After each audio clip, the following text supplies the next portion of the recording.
హరి ఓం. నా పేరు V Kutumbarao, Sanskrit lecturer.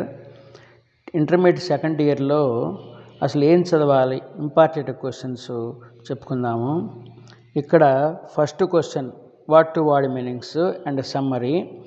దీంట్లో పోయిట్ థర్డ్ లెసన్ చదువుకోవాలి. అదేంటంటే సాధువర్తనం. 6 పద్యాలు ఉన్నాయి. ప్రతి పదార్థము తాత్పర్యం రాయాలి. కవి పరిచయం పద్యం వాళ్ళే ఇస్తారు, పద్యం బైహార్ట్ చేయక్కర్లేదు. కవి పరిచయం సంస్కృతంలో రాస్తే బెస్ట్, సంస్కృతం రాకపోయినా కనీసం ఇంగ్లీష్లోనే రాయండి. తెలుగు వాళ్ళు తెలుగు రాయండి. పదవిభాగ రాస్తే సరిపోతుంది, పదాన్వయం అక్కర్లేదు. పదవిభాగ తర్వాత తాత్పర్య, ప్రతి పదార్థము తాత్పర్యం రాయాలి.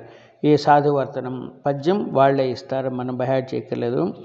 నెక్స్ట్ ఇది 6 మార్క్స్, కానీ 6 వచ్చేస్తాయి. ప్రతి పదార్థము, కవి పరిచయము, పదవి భాగము, తాత్పర్యం రాస్తే. Second question LAQ poetry, first and second lessons. కుమద్వితీయ పరిణయం, విక్రమాంకస్య ఔదార్యం. ఆ 2 లెసన్స్ సొంతంగా చదివేసేసి ఒకసారి మొత్తం 3 పేజీలు వచ్చేట్టుగా రాయాలి. ఒక్కొక్కది రెండిట్లో ఒకటి వస్తుంది.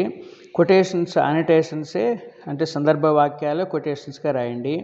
రాగిపోయినా సరే 3 పేజీలు రాస్తే సరిపోతుంది. ఒక్క పేజీలో ఇన్ని ఒక 5 లైన్లు, ఒక పేరా, 5 లైన్లు ఒక పేరా, 2 పేరాలకి బుక్లెట్లో ఒక పేజీ అయిపోతుంది. అట్లా 3 పేజెస్ రాయండి. ఈ 2 లెసన్స్ సరిపోతాయి.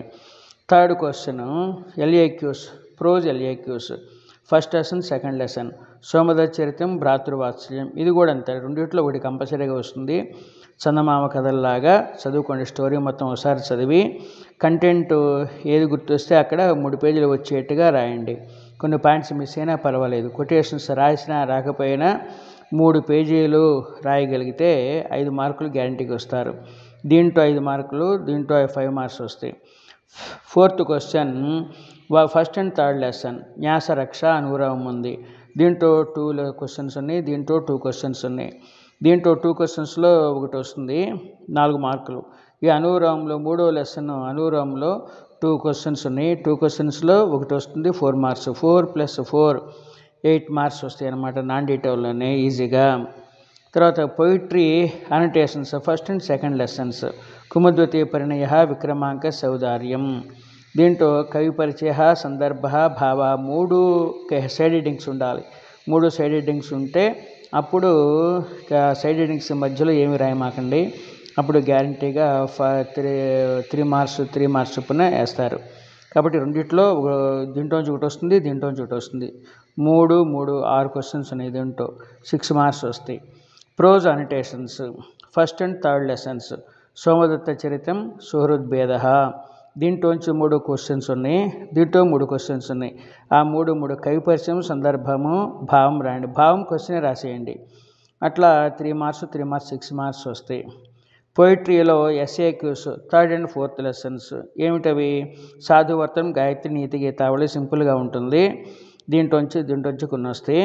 మొత్తం మీద 6 మార్క్స్ వస్తాయి. ఇంకోటి prose SAQs, second and third lessons. మాతృవాత్సల్యం, భ్రాతృవాత్సల్యం, సుహృద్భేద. దీంట్లోంచి ఒకటి వస్తుంది, దీంట్లో ఒకటి వస్తుంది. 2 3 6 మార్కులు, 2 3 6 marks. Poetry VSAQs, all poetry 6 lessons. దాంట్లో ఎగ్జామ్షన్ లేదు, అన్నీ చదవాల్సిందే. 5 మార్క్స్ వస్తాయి. ప్రోజ్ VSAQs, అది కూడా ఆల్ 6 లెసన్స్ చదువుకోవాలి.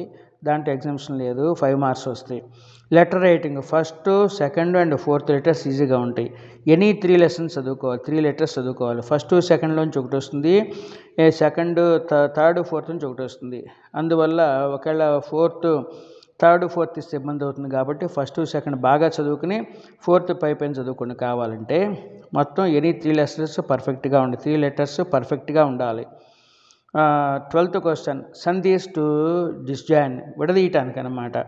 కాబట్టి కలిపిస్తాడు, విడదీయాలి మీరు. First, second, third and fourth సంధి.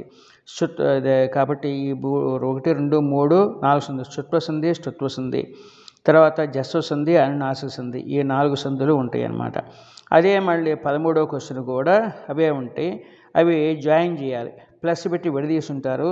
సంధి పేరు రాసి విడదీసి ఇక్కడ డిస్జాయిన్ విడదీసి సంధి పేరు రాయాలి. ఇక్కడ కూడా కలిపి ఈ సంధి పేరు రాయాలన్నమాట. కాబట్టి డిస్జాయిన్ విడగొట్టి సంధి పేరు రాయాలి. ఇక్కడ కూడా జాయిన్ చేసి సంధి పేరు రాయకపోతే 1 మార్కు తీసేస్తారు. గుర్తుపెట్టుకోండి. 14th క్వశ్చన్ శబ్దాస్. First, second, third, fifth, fourth, fifth, sixth, seventh and eighth శబ్దాస్ చదువుకోవాలి. అవి వణిక్ శబ్దము, మరుత్ శబ్దము, గుడిన్ శబ్దము, విద్వత్ శబ్దము, త్వక్ శబ్దము, స్రక్ శబ్దము, సరిత్ శబ్దము, దిక్ శబ్దము. ఈ 8 చదువుకోవాలి. షార్ట్ కట్స్ కూడా ఉన్నాయి, చెప్తాను. కాంపౌండ్ సమాసాల్లో కూడా first, fourth, fifth and sixth సమాసాలు అంటే అవ్యయీభావ సమాసము, ద్విగు సమాసము, ద్వంద్వ సమాసం, బహువ్రీహి సమాసము. ఈ 4 చదువుకుంటే 4 2 వస్తే 2, 3, 6 మార్కులు వస్తాయి. Correction of sentences 1 to 20 చదవాల్సిందే. చదివితే 1 to 20లో 5 వస్తాయి అన్నమాట. నో ఛాయిస్ ఉండదు. 5 into 1 5 మార్క్స్ వస్తాయి. కాబట్టి ఇట్లా ఏం చదవాలో దీని ద్వారా మీరు ఈ చదివితే సరిపోతుంది. మిగతా ఛాయిస్ కింద వదిలిపెట్టేయచ్చు. స్వస్తి.